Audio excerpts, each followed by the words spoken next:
Hello നമസ്കാരം, പുതിയ വീഡിയോയിലേക്ക് എല്ലാവർക്കും സ്വാഗതം. ഇന്ന് ഞാൻ തയ്യാറാക്കാൻ പോകുന്ന മാമ്പഴ പായസമാണ്. അതിന് ഞാൻ വലിയൊരു മാങ്ങ എടുത്ത് ചെത്തി വെച്ചിട്ടുണ്ട്. ഇനി അത് ചെറുതായിട്ട് നമുക്ക് കഷ്ണങ്ങളായിട്ട് എടുക്കാം. നമുക്കിനി അടുത്തായിട്ട് ശർക്കര ഉരുക്കാനായിട്ട് അതിന് 100 ഗ്രാം ശർക്കരയാണ് ഞാൻ എടുത്തിരിക്കുന്നത്. അതിന് ഒരു ഗ്ലാസ് വെള്ളം കൂടി ഒഴിച്ച് ഞാൻ അടുത്ത് വെക്കാൻ പോകും.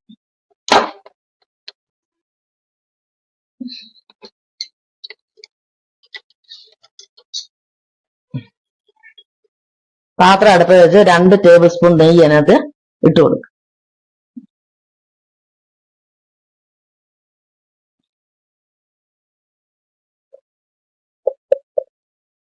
നെയ്യ് ഉരുയിട്ടുണ്ട്. നമുക്ക് മാങ്ങ ഇട്ടു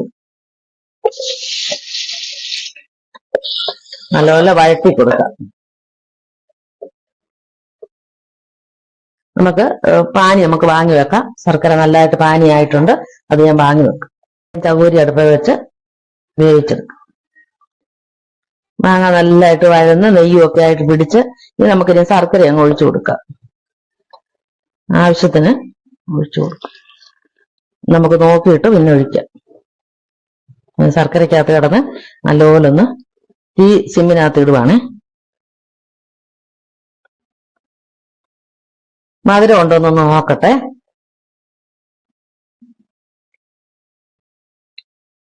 നല്ല മധുരമുണ്ട്. ഇനി ശർക്കര ഒഴിക്കണ്ട. മാങ്ങയ്ക്ക് നല്ല മധുരമുണ്ട്. അതുകൊണ്ടാണ് അത് കുറച്ച് 1 ഗ്ലാസ് പാനിയെ ഞാൻ ഒഴിച്ചുള്ളൂ. ഇനി നമുക്ക് 2ാം പാലും കൂടെ ഒഴിച്ചു കൊടുക്കാം.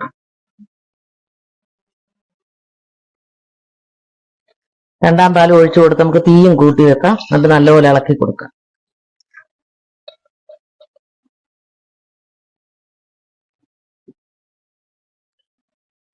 കുറുകി വരുന്നുണ്ട്. നമുക്ക് അപ്പോഴത്തേന് പറങ്ങാണ്ടി വറുത്തെടുക്കാം. 1/2 സ്പൂൺ നെയ്യ് ഒഴിക്കാം.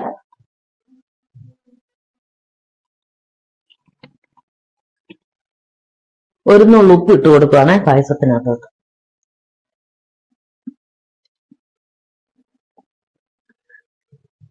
പറങ്ങാണ്ടി ഇട്ടു.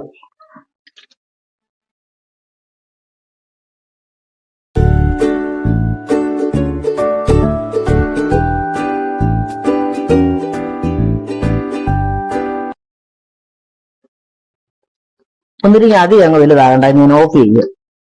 ഇനി നമുക്ക് 1ാം പാലൊഴിച്ച് തിളപ്പിക്കണ്ട. നല്ലതായിട്ട് നമുക്ക് ചൂടാക്കി എടുത്താൽ മതി.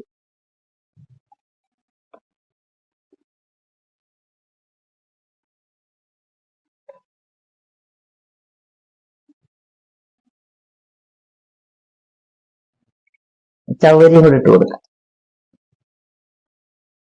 ഇനി നമുക്ക് ഏലക്കാപ്പൊടിയും ചുക്കുപൊടിയും കൂടെ ഇട്ട് കൊടുക്കും. 1/2 ടീസ്പൂൺ ഏലക്കാപ്പൊടി 3 എണ്ണം ഏലക്ക പൊടിച്ച് വെച്ചാണ്. അതങ്ങനെ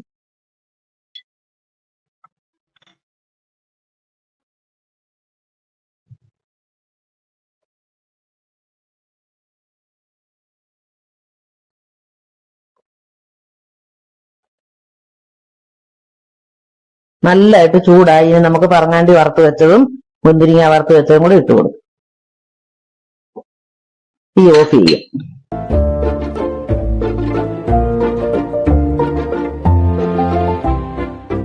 മാമ്പഴ പായസം നല്ല അടിപൊളിയാണ്. എല്ലാരും ചെയ്ത് നോക്കണം. വീഡിയോസ് എല്ലാവരും കാണണം, ലൈക്ക് ചെയ്യണം, സബ്സ്ക്രൈബ് ചെയ്യണം, ഷെയർ ചെയ്യണം.